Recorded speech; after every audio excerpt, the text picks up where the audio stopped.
Dr. Novick is the Dean of the Azrieli Graduate School of Jewish Education and Administration at Yeshiva University and holds the Rain and Stanley Silverstein Chair in Professional Ethics and Values. She holds an appointment as Associate Clinical Professor of Child Psychology at North Shore LIJ Medical Center and also serves as Coeducational Director at Hidden Sparks, providing consultation to day schools and yeshivas. I'd also like to introduce Eitan, who provides us with some technical support in the background. I always say he's our Wizard of Oz in the background. And Eitan, I ask you to pass the beach bowl over to Rona, and the controls are yours. Thank you, and good evening, everybody. What I hope that we'll do together tonight is to think about gratitude and why it matters both to us and to our children, to consider how we can cultivate it in ourselves and in our students and children. And by the end of our 1 hour time together tonight, I'm going to challenge you to choose a specific change action that you will put in place to build either your own or the children in your lives' gratitudes.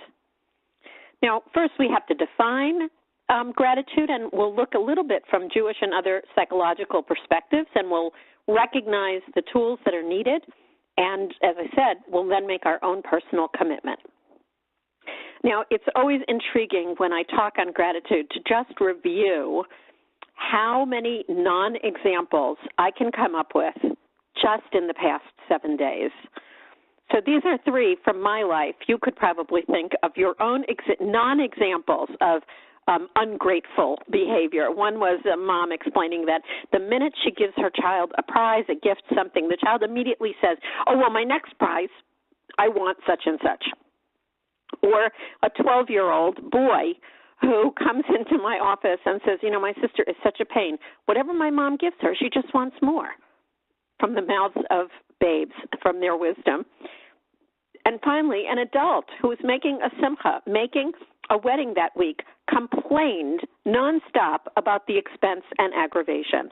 While that may be true, nowhere in their comments were the blessing of marrying off a child.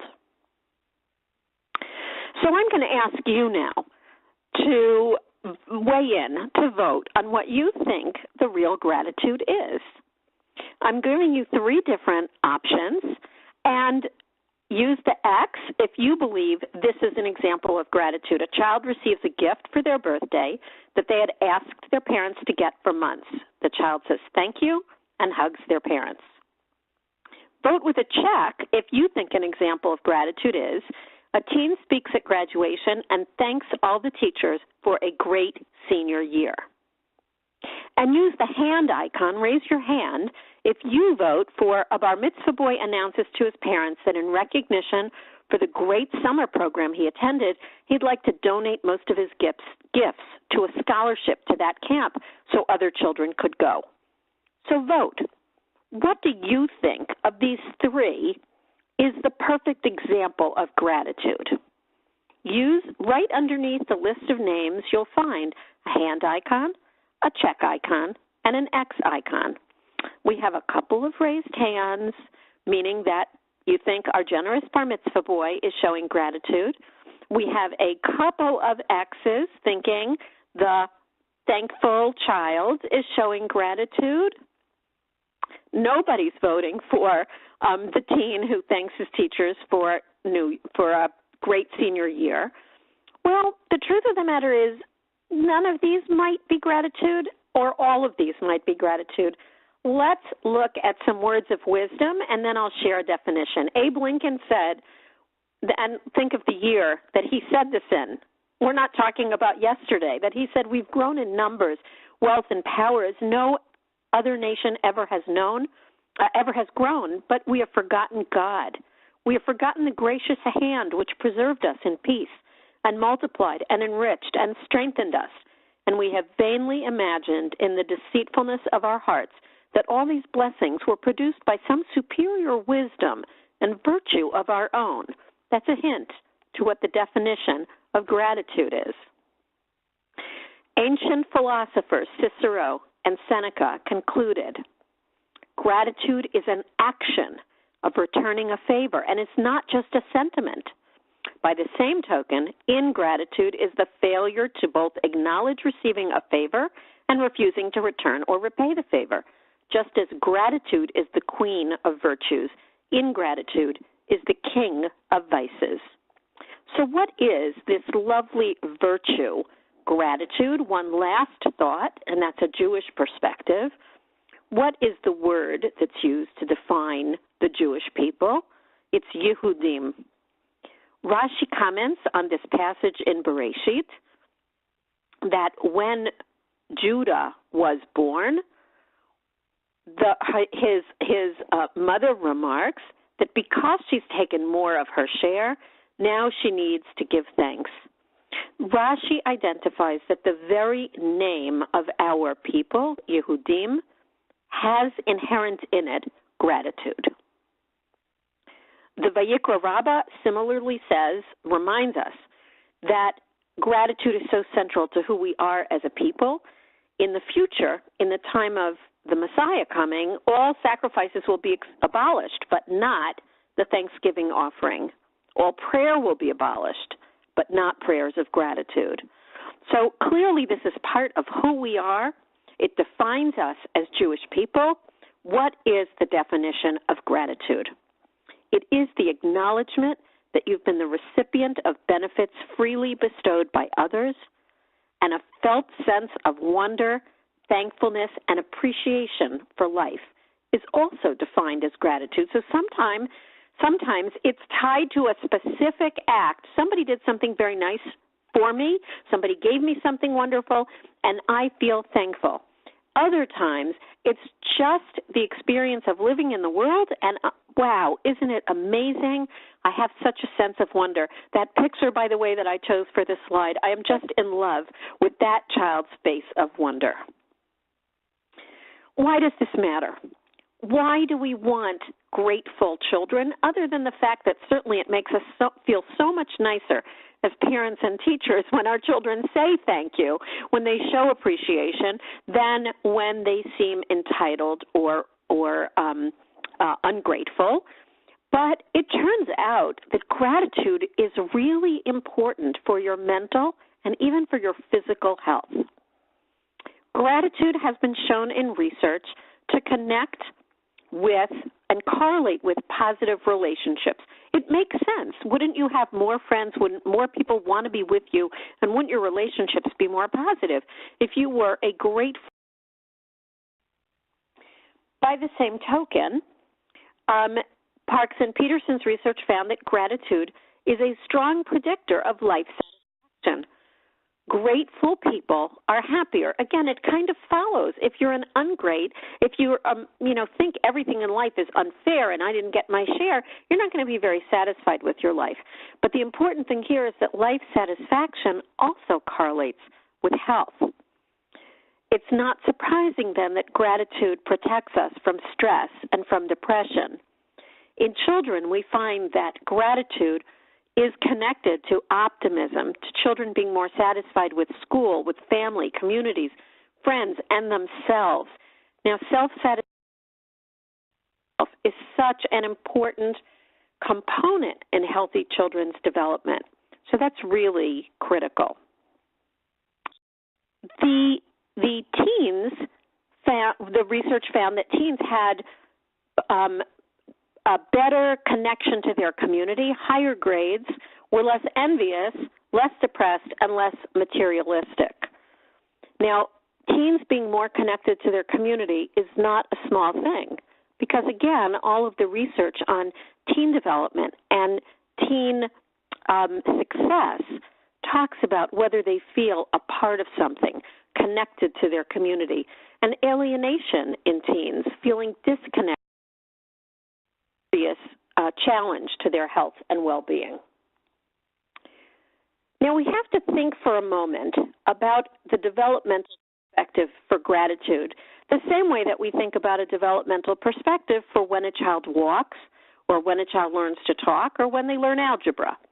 There's a course in one's life where gratitude naturally develops, and none of us are born with it.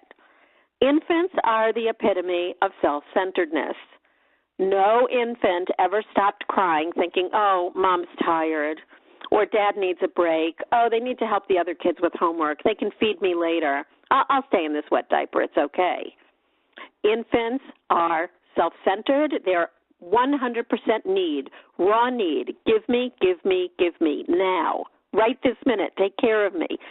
That's the nature of infancy. But most of our children rapidly go beyond that because very early in, even in the first year of life, and certainly in the toddler years, children begin to recognize that there's not just me, there are others. They recognize that there's a separate person who's giving them the bottle, who's picking them up, who is giving them hugs or piggyback rides. And toddlers can be grateful for acts of kindness as well as for things. Even as young as 2 and 3, a toddler can recognize and experience a sense of gratefulness for those piggyback rides and those hugs as well as for the new toy. Now, temperament plays a role. Temperament is the innate settings that all of us are born with, our predestined fact. I like to think of them as our factory settings. It's not that you can't change them, but changing them isn't so easy. And they're kind of the natural way we respond to the world. Well, there are some infants and children, and it tends to stay with us through much of our life, who temperamentally have an enormous need for novelty and newness, who get easily bored and want something new and exciting. It's harder for someone with that need for novelty to be grateful for having their same stuffed animal day after day, whereas a child who is fine with sameness and routine might be very happy to have their favorite stuffed animal. There are also children who have more sensitivity or more emotional reactivity. Again, it's just part of their nature. If you're a very highly sensitive child, you may be more aware of what you did not get, of feeling that hug wasn't the way that I like it. Whereas if you're more easygoing, then any hug might be fine. And in terms of reactivity, some children will react with a huge temper tantrum when things aren't exactly as they want them, and others might voice a meager protest. So temperament plays a role together with development. If I'm someone who needs a lot of novelty and I'm very, very young, I probably won't be able to restrain that need. But as I grow, I'm going to learn how to do that. Adolescence is a very interesting time in terms of gratitude because egocentrism, a focus on oneself, returns. Adolescents are they spend their life looking in the mirror. And the other thing they spend their life doing is looking at their friends. So gratefulness is a challenge to adolescents as they go through this developmental blip where once again, a little bit like an infant, it's give me, focus on me, the world revolves around me, as well as this focus on, well, I'm looking over my shoulder and seeing what all my peers have. So now let's shift from what gratitude is to how we build it, and what are the essential ingredients which are going to hint at what we need to do as parents, as and educators, to build gratitude in our children. Certainly use the chat if you think I've missed an ingredient or there's something else you'd like to suggest in the recipe for gratitude. But here are some things that I'd like to suggest are important. First, you have to understand, as I said before, that yourself and that there's another person out there. You have to be able to notice there's a distinction between you and other people. That is a skill that most infants have by about 8 months. But like every skill, some children still blur the lines, still merge a little bit and see everybody as one big mush. The second important ingredient, I feel, is empathy. Empathy is the ability to take another person's perspective, to feel as they feel, to put yourself in their shoes. Now, why does this have anything to do with gratitude? Well, if I know that you exist, I know that you're a separate person, but I don't have any sense of what you feel or what you need, and you've just given me a wonderful hug and a really fun piggyback ride. But if I have no sense of what you need, why would I smile? Why would I say thank you? Why would I express my gratitude? I don't recognize how you are feeling. So without empathy, it's a challenge. We might be able to mechanically teach you to say thank you, but it's much easier to be gracious and experience gratitude if you can feel the way the other person feels. We also, to experience gratitude, we need a little bit of humility. Remember those definitions of gratitude that talk about kind of understanding that something larger than you gave you something. That is a difficult thing to balance for children because, on the one hand, we want them to feel good about themselves and feel empowered and powerful, but we also want them to recognize that they're not the whole world. We want them to have some humility and understand that they're, I don't want to say a small, insignificant part, but next to the Creator, next to the universe, we all are a small, let's just say not insignificant. We're a small but significant part. And thank you for Perry adding that you need to be a happy person and feeling happy too. It's very interesting. That kind of goes along with the green box here, the experience of being appreciated. It turns out that it's very hard to be a grateful person if you never were on the receiving end of gratitude. If you never saw it done, if no one ever thanked you, no one ever gave you a smile of thanks or a nod of the head, then it's very difficult to experience it. And I'll just say a thing here, a story about experiencing gratitude, two stories. There's a woman, a crossing guard on a corner that I drive past every single day on my way to work. The timing is such that she's almost always there, rain, snow, sleet, shine, like the mailman, in all weather. And she wears a very bright glove to help her as crossing guard, and she very obviously waves to every single car that passes every day. So I wave back.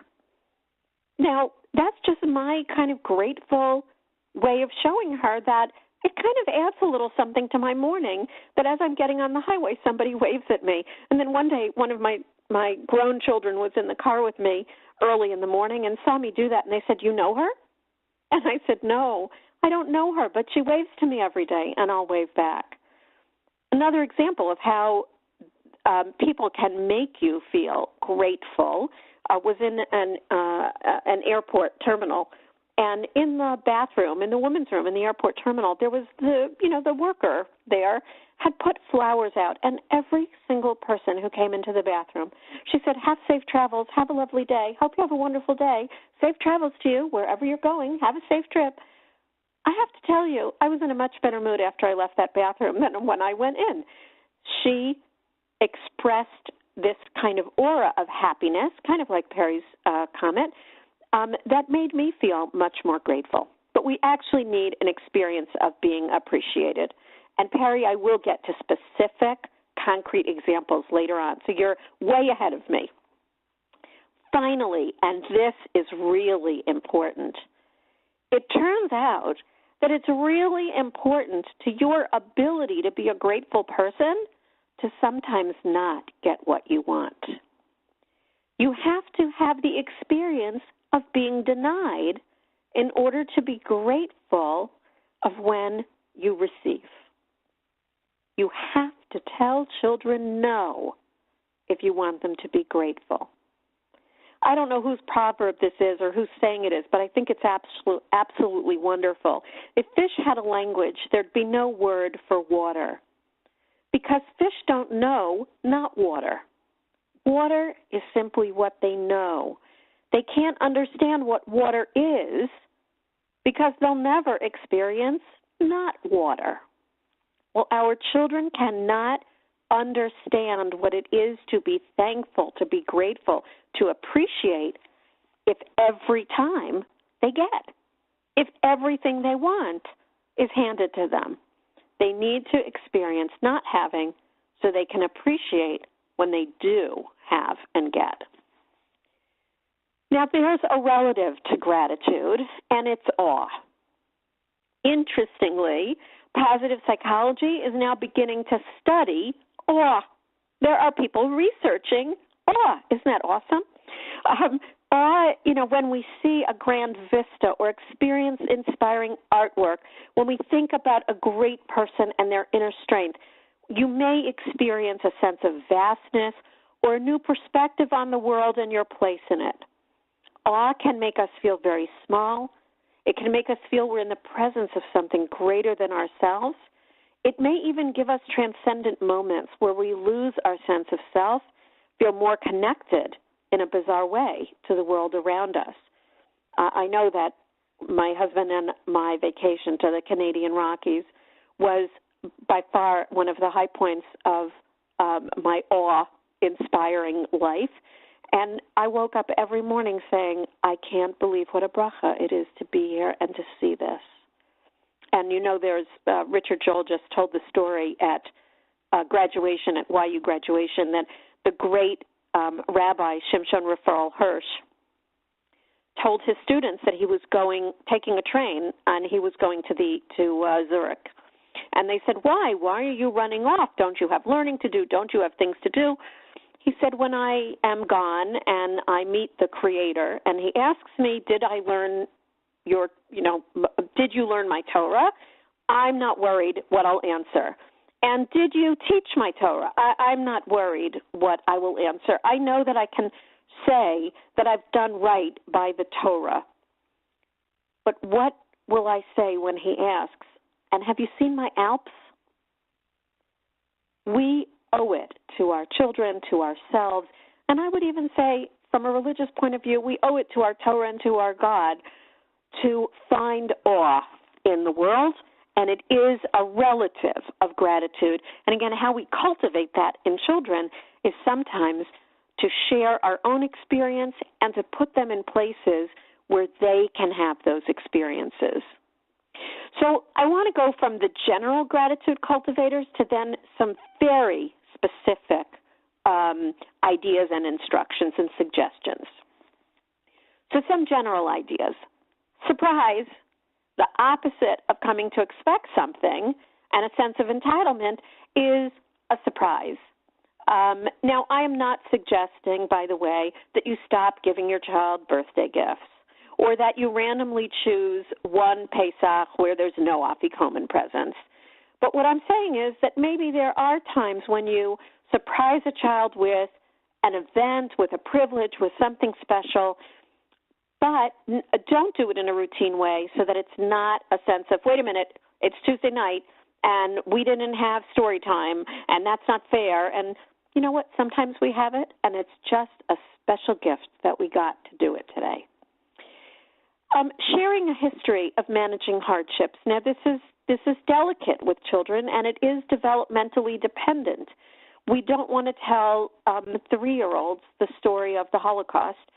And even when we share it with older children, we have to, again, balance what a child can hear and what they can manage. But giving them a sense of the greatness of people who manage through such difficult times, and in juxtaposition, how fortunate we are not to have to deal with and confront those hardships.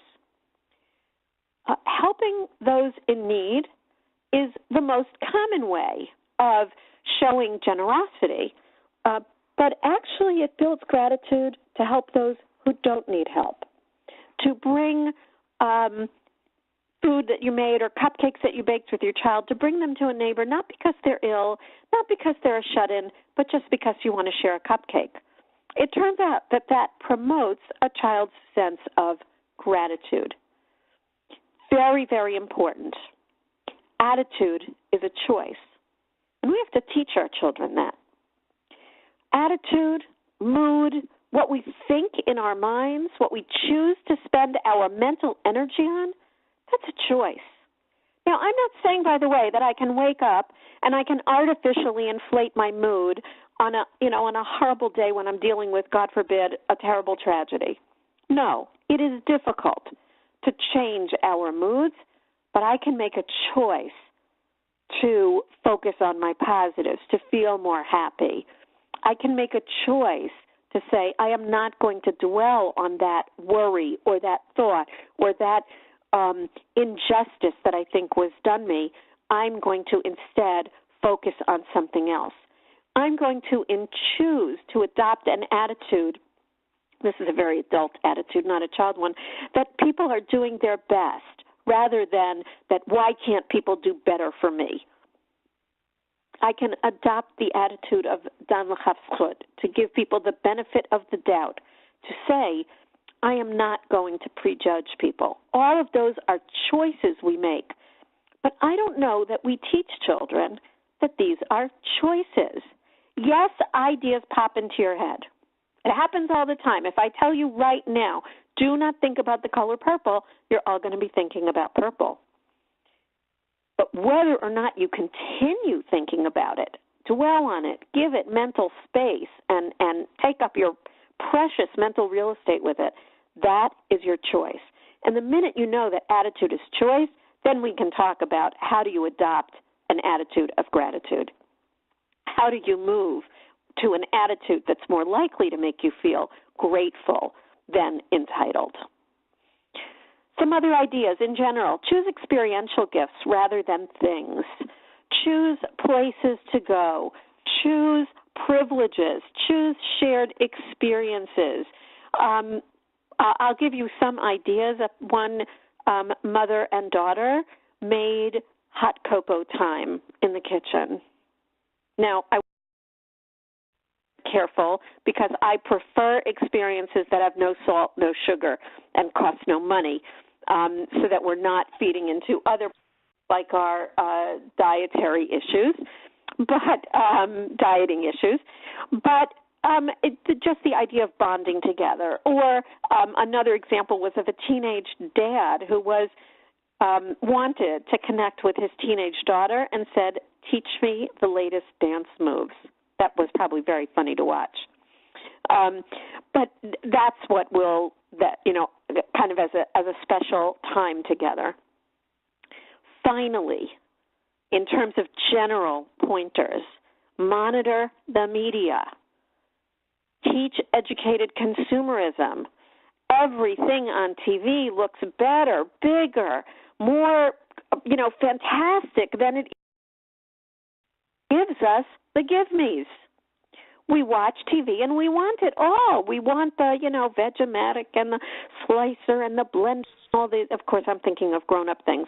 The kids want the latest Ninja Turtle or the latest technology or the latest phone because they've been sold by million-dollar advertisers who are very good at convincing them that they really need this. So we have to poke holes in the advertising campaigns.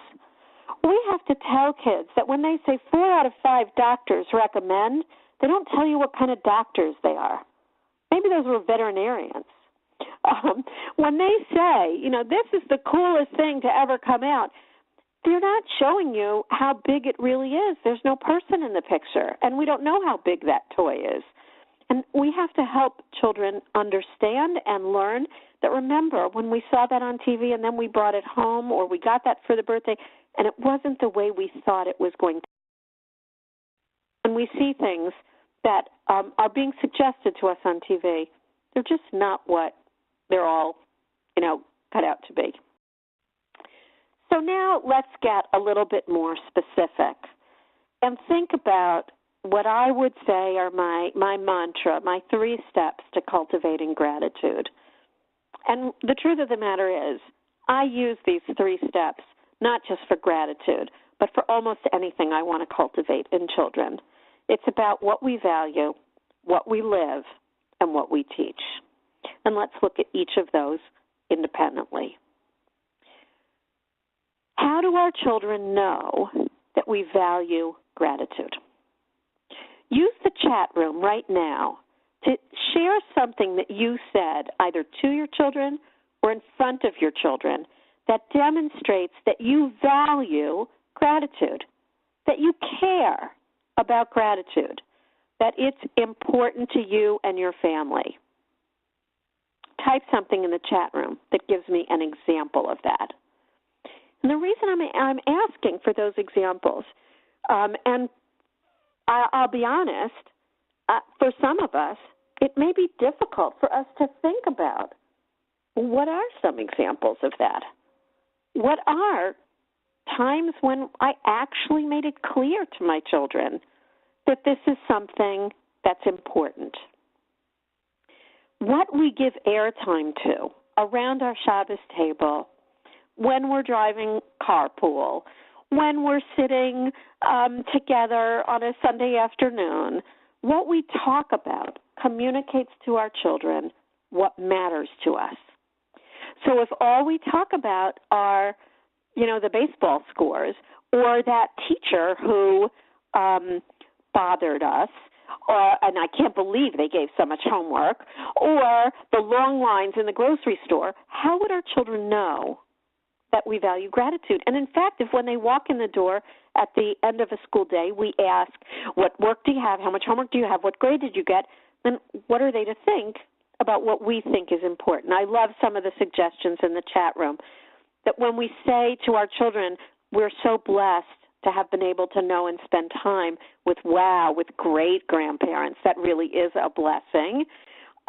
When you get help with homework, to thank their teachers, when we say to our children, thank you for cleaning the table. Now, it's interesting, that's not necessarily giving gratitude airtime. That's just being an exemplar. We'll get to that in a minute. That's showing gratitude. I love that, Ilana, asking your children at the end of the year which teacher had the most impact on you and why.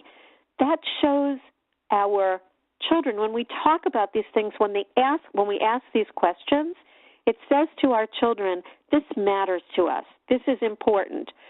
So you have to do your own kind of gratitude ratio. You have to think about when's the last time and how many times this week and how many times in any given meal do I communicate to my children or to my students that this is something important.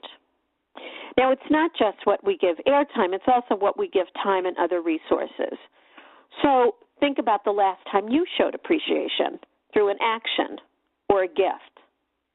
And feel free to use the chat room, the last time you showed appreciation through an action or a gift. I gave a little gift to somebody yesterday. But the truth of the matter is,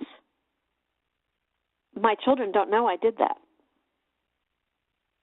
Half of the time, maybe even more than half of the time, we are very grateful people. We're very gracious. We write thank you notes. We make thank you calls. We do all kinds of gratitude activities, but we do them out of the eye and earshot of our children. If they don't know we've done that, then how can they know that, how can they see it, and how can they know that we value it?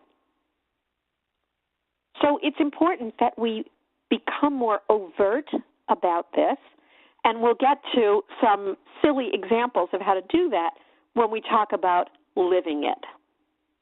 Now, the first part of living anything, I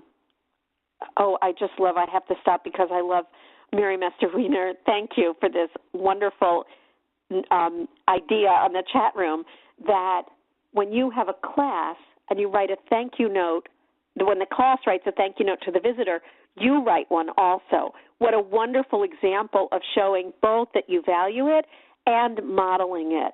And Yitzhak, absolutely, when we say brachot, when we're thanking Hashem at the table for the food, I think we have to be much more, for lack of a better word, dogmatic or clear about it. I think so many children learn their brachot and learn grace after meal, learn Birkat HaMazon. They learn it so that they can say the words and they can sing and wonderful, and very quickly they lose the concept that this is a thank you, that this is acknowledging where it came from. And I will also say that some of the best family trips we took when our children were little were to various factories where you would see, potato chips and pretzels made, and in some cases to farms. And the concept that, oh my gosh, this is where what I eat comes from, it was like a light bulb went off. I think they thought that food grows in grocery stores. So the idea that it comes with the good graces of God and the farmers' efforts and everybody else's efforts to our table is a very important message. So living gratitude. First of all, we have to recognize we are models 24/7, 365 days a year. There's no time off. You do not get to say at any point in time, don't look now, kids. Just because I say be a gracious person and I'm going to be an ingrate right now, don't watch that. They're watching, and they are hypocrisy sniffers. They look for it. And the last thing we can afford as parents is being hypocrites. Because the minute we have said something is important, but then we don't do it, we've called into question everything we say. If we say we value gratitude, but we don't take the time to thank the people in our lives, we say, she knows I appreciate her. I don't have to tell her. The minute we do that, then why would our children believe any of our statements about values? Now, as I suggested before, much of our gratitude is private. A lot of it is done in our adult lives without our children being there. So what I'm going to suggest to do to make it overt is talk to yourself in front of your children. It sounds crazy, but have a running monologue when you're driving them in carpool. Say, oh my goodness, today I have to be sure to go over to Mrs. Cohen's house and drop off that plant to thank her for all her help with the garden. I would never have such a lovely garden if it wasn't for all Mrs. Cohen's help. So I'm going to drop that plant that I bought at the nursery over for her just to say that I'm thinking of her and I appreciate it. Now, your children may in the back seat think, oh my goodness, Mommy's gone a little bonkers. She's talking to herself. But guess what? They're listening, and the message is getting there. Sometimes we can include our children in our gratitude errands. Sometimes we can involve them in our acts of gratitude. But when we can't, let them know what you're doing and let them know why you're doing it. And whenever possible, let them know the benefits of gratitude. Let them know how good it feels when someone thanks you for the thank you, for lack of a better way of saying it. Someone appreciates your thanks. Finally, of the third pieces, this may be the most important. Because if we value something, and if we live it, but we never actually teach children how to specifically do it, some of them will get it, but some of them won't. And gratitude is a teachable, certainly behaviors of gratitude are teachable, but even the spirit of gratitude can be shaped and molded in a child, but we have to teach them to do it. Obviously, we can teach mechanistically, and you hear and see parents do this with young children all the time. Somebody in the grocery store hands a child a lollipop or a trinket or says, oh, I love your hair ribbons, and the mom or the dad prompts the child, say thank you, say that's very nice, thank you very much. And that's manners. That's absolutely appropriate and very important.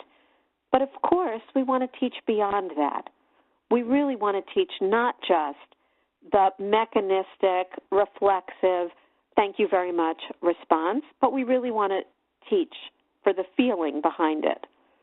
Now, whenever we teach a behavior, we want to practice in low-intensity situations. We don't want to be teaching gratitude at, let me think of the worst possible example. Gratitude at your brother or sister's birthday party. where they're getting all the presents. That is a challenge and a high-intensity situation. Be grateful that you got a piece of cake. They got all the gifts. So if we want to practice first in not such public, not such challenging, and not such intense situations, and anticipate the challenges. Say to a child, I know it's going to be difficult tomorrow at your brother or sister's birthday party when you're not getting all the gifts, but you know your birthday was a few months ago or is a few weeks hence, and then you'll get the presents. So what can we do when you're looking at your brother and the gifts and you're feeling a little bad? What could you do so that you can be grateful and gracious? I will tell you that I had a very respected colleague who was the father of 5 who announced to a class of pediatricians that I was teaching, he announced that he gave all his children presents on every birthday. So in other words, whether it was your birthday or not, if it was any one of your siblings' birthday, you got a present. And he was very proud of this. He thought this was a wonderful way to raise a beautiful, happy, wonderful family. And I hope I didn't embarrass him too much. We were, co-facilitating these workshops. I was teaching this particular class. I said, with all due respect, life is not going to always give everyone a prize. There are days where there will be just one winner. And I want my child to learn how to deal with that from me, not from the world. I want them to learn no from the person who loves them the most. So we have to practice this, and we have to practice what do you do when Aunt Sadie gives you, yet again, a scarf in the most disgusting colors you've ever seen. A, you don't wear scarves. B, you would never wear that color. And C, it's going to go in the drawer with the 80 other scarves that Aunt Sadie has given you. What do you say? What do you do? So the practice of how it feels inside and what you say in order to protect the other person's feelings is very important. And Shalom made a very good point. I agree, Shalom. I did not like the idea of giving a present to everyone. The birthday child loses their specialness for that day, which everyone deserves on their birthday. But my problem with it was more that the other children also lose. They lose the opportunity to learn how to not be the center of attention for a day, which is a really critical life lesson. Next, in terms of teaching gratitude, we have to be grateful. And there were some examples of this in the chat room. We have to acknowledge and thank our children and our students for their efforts, not just for their outcomes. We have to thank them for trying. We have to thank them for things that don't require skill, like thank them for their smile. You made my day with that smile. It doesn't require, what I mean by skill is academic skill. We have to think about all of the different ways that children enrich our lives, and we have to thank them for that. A wonderful example of a teacher doing this with children, sharing it with parents, and doing it in a way that inspired awe. A preschool teacher was sitting outside on a day kind of like today, sunny and beautiful, and she was sitting outside with her class, and the sun was beating down on them, and some butterflies, it's like out of a movie, some butterflies were flitting around, and she just stopped in the middle of the class, in the middle of whatever they were doing, and she said, you know what, children, I feel so lucky to be here with you today. Look at that sky and feel this grass. I can't believe we have butterflies visiting with us here, and I'm looking at all of your beautiful faces. Thank you for sharing this day with me. And she wrote that to parents, thanking each one of us for sharing her children with it. So Ilana is telling about her experience that everyone got gifts at your 7 birthdays, but the birthday child got some extra. You know what? Every family has to do what works for them, and if that worked for your family, wonderful. I still think it's important that sometimes people learn no and learn that they're not always going to get, and that it's not always their special day. It sounds like your family did a good job of doing that. So acknowledging students, acknowledging children, giving them examples, giving them thank yous.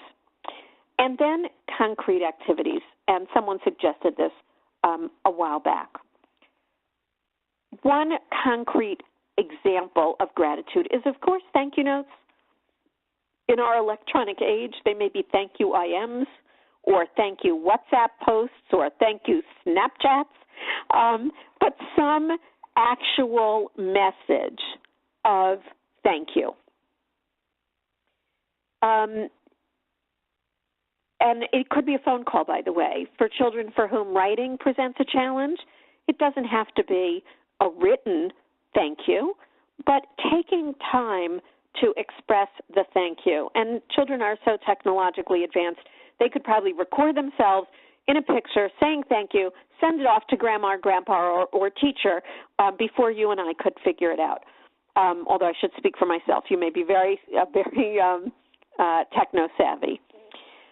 Another concrete activity is to have gratitude journals or gratitude discussions. A gratitude discussion is sitting at the dining room table at dinner and saying, let's all say one thing we're thankful for today. A gratitude journal is a more formal way of writing down things for which you are thankful, writing down on a regular basis, usually with a routine, like every night before you go to sleep, in a particular book, writing down something you're grateful for. Now, here there is very solid and compelling research. Individuals who keep a gratitude journal for a month are happier than individuals who do not. And there's a lot of research on gratitude, and individuals who adopt and adapt practices of gratitude experience less depression, go through life with a more optimistic attitude, and have increased socialization. They do better with friends, with others in their lives. Gratitude journals need to be, if they're going to be effective, though, they need to be done. It can't be, before I go to bed at night, I'll just think of something I'm thankful for. No, it seems that the act of actually archiving these in a journal or in a book, collecting them, building them up one after another is what makes a difference. And in most of the research, it's been at least 3 weeks to a month before you get the positive effects of a gratitude activity. It certainly is something that even young children, we could write it down for them. They could draw a picture of something they're thankful for.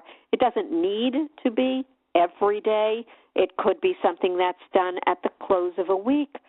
But the idea of, in a very concrete way, making note of what we're thankful of. I haven't seen any research on it yet, but I would like to think about an awe journal. And every week, every month, every whatever, to write those things that blow you away, that knock your socks off, that just awe you. When we took our first trip to Israel with our children, we gave all of them a notebook, a blank notebook, and said, one thing that you have to do on this trip is you must write down something every day. I have to tell you, I'm still awed by the things that they wrote. One of them wrote that they couldn't believe they were walking and seeing the same things that Avraham Avinu had seen. Another one said, I can't believe how many years people prayed to be where I am. And these were children who were under the age of 13. We're not talking about big kids. And sometimes what was awesome was, swinging on a rope and jumping into the river. But every page, what do children write about? They write about the things that are stupendous, that are amazing, that are awesome. And sometimes all we need to do is give them the vehicle and the encouragement, and then they'll do it. So I want each of us to think about what we will do. Before I open to questions, can we each think about what we'll commit to do to be more grateful? Feel free to share yours in the chat room if there's something you're committing to do, or just keep it to yourself. Maybe it'll be a gratitude journal, maybe something I'm thankful for discussion at your dinner table. Maybe there's a thank you letter you want to write, whether you send it or not. It's the act of writing it that makes a difference. And by the way, this is another wonderful activity to do with children, to write a thank you letter and letting them know we're not sending it. We're just writing down what we would tell this person if we wanted to express our thanks. Maybe you'll make a decision to pay it forward. Not that all of us have the means to do this, but Robert Kraft spoke at YU graduation this year, and he said that one of the things he learned from his father was generosity and gratitude, and he's taken to paying for the person behind him when he goes to Dunkin' Donuts. He admitted he's not a Starbucks guy for his coffee. The research, by the way, on Pay It Forward chains is that they're amazing. It's called upstream generativity or upstream generosity, where one person at a toll booth pays for the person behind them, or one person at Starbucks pays for the next person. And in some cases, unrelated people have started this chain, and it's gone on for hundreds. Hundreds of people have paid the toll of the person behind them. Because what happens? How grateful are you? There's a connection, by the way, between generosity and gratitude. Because imagine that you drive up to a toll booth and you're told, oh, the person in front of you took care of it. It's paid for. Your gratitude fuels your generosity to the person behind you. So activities where you pay it forward bring more gratitude into the world.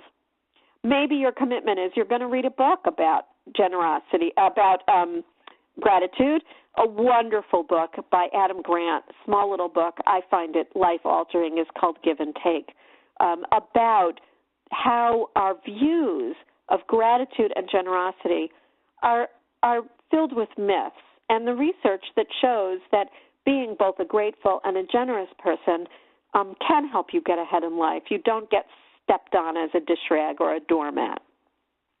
So think about what you will do and make a commitment.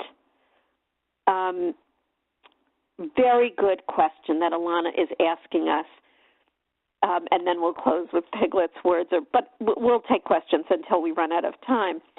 How do you teach children about gratitude for tragic, difficult experiences or ordeals in our life? This is so delicate.